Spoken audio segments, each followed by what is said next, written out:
मेरा आप सभी को नमस्कार दोस्तों। जब भारत 1947 में आज़ाद हुआ तो आज़ादी की खुशी तो थी ही, साथ में बंटवारे का दंश भी झेलना पड़ा। जब पाकिस्तान का बंटवारा हुआ तो पाकिस्तान दो हिस्सों में बटा, एक वेस्ट पाकिस्तान, दूसरा ईस्ट पाकिस्तान। वेस्ट पाकिस्तान पंजाब के बॉर्डर से अलग हुआ और ईस्ट पाकिस्तान जो था वो बंगाल के हिस्सों में अलग हुआ। तो ईस्ट पाकिस्तान के पास था कोलकाता शहर, जिसे पाकिस्तान लेना चाहता था। तो आइए समझते हैं कि भारत ने कोलकाता को पाकिस्तान में जाने से कैसे बचाया। पाकिस्तान के बंटवारे में बंगाल का विभाजन भी शामिल था। इसका कारण अगर देखें तो बंगाल में, पूर्वी बंगाल में मुस्लिमों की अधिक आबादी और कृषि योग्य भूमि थी, जिसके कारण बंगाल भी पाकिस्तान में जाना आवश्यक था।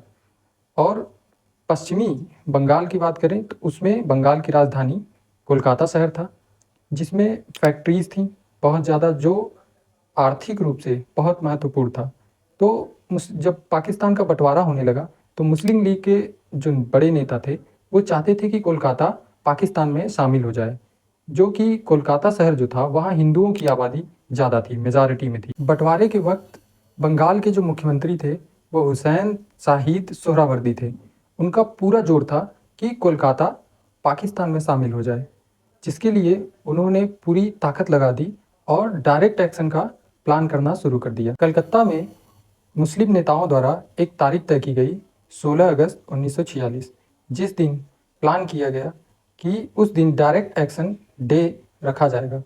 16 अगस्त 1946 तारीख तय करने के पीछे यह कारण था कि मोहम्मद साहब इसी दिन बद्र की जंग जीते थे, जो रमज़ान का 8वां दिन भी पड़ता है। तो इसी दिन प्लान किया गया कि मुस्लिम सेंटिमेंट्स को भड़काया जाए और 13 अगस्त से लगातार एक के बाद एक स्पीचेस मुस्लिम लीग के नेताओं के ऐसे ऐसे आते रहे, जिससे मुस्लिम सेंटिमेंट्स भड़कने लगे। और धीरे धीरे 16 अगस्त आने तक, जिस दिन सोहरावर्दी ने हॉलीडे घोषित किया था, उस दिन बहुत भयानक दंगा हुआ, जिसमें एक रिपोर्ट आता है कि, जो कि सरकारी रिपोर्ट है, कि 4000 से लगभग 20,000 लोग इस दंगे में मारे जाते हैं। 16 अगस्त 1946 का जो तारीख था उसकी भनक धीरे धीरे हिंदुओं को लग गई थी और हिंदू वहाँ से धीरे धीरे पलायन करने लगे।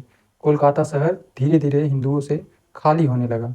जो बचे हिंदू थे वे छोटे छोटे प्लैंड दंगों में मारे जाने लगे।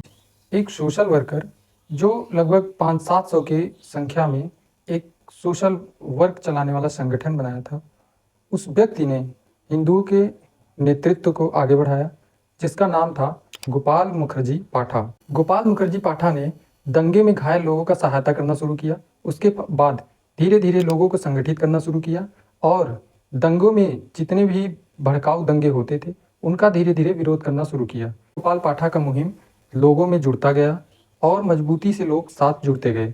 गोपाल पाठा के नेतृत्व में धीरे धीरे कोलकाता में दंगों का विरोध होना शुरू हो गया और विरोध कुछ इस हद तक हुआ, वहाँ से दंगे धीरे धीरे समाप्त होने लगे और पलायन रुकने लगा।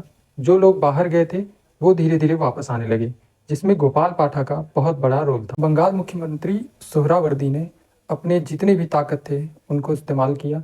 मुस्लिम लीग के तमाम नेता अपना पूरा प्रयास किए कि कोलकाता पाकिस्तान में शामिल हो जाए, जिसके लिए उन्होंने तमाम सेंटिमेंट्स को भड़काया, लेकिन गोपाल पाठा के नेतृत्व ने उन सभी को दबाया और कहीं पीछे हटा दिया। कोलकाता को पाकिस्तान में मिलाने के लिए कुछ इस प्रकार दंगे हुए, कुछ इस प्रकार लोग मारे गए कि अंग्रेजी सरकार ने बंगाल के सरकार को टर्मिनेट किया और बंगाल की सरकार को अपने अधीन कर लिया।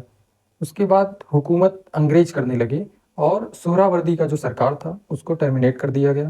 बाद में मुस्लिम लीग को झुकना पड़ा और गोपाल पाठा से समझौता करना पड़ा, जिसके बाद ये सारा मामला शांत हुआ और कोलकाता भारत में ही रहा और पाकिस्तान से जाने में बच गया। आपको यह जानकारी कैसी लगी कमेंट करके ज़रूर बताइएगा और हमारे चैनल को सब्सक्राइब करिएगा। धन्यवाद।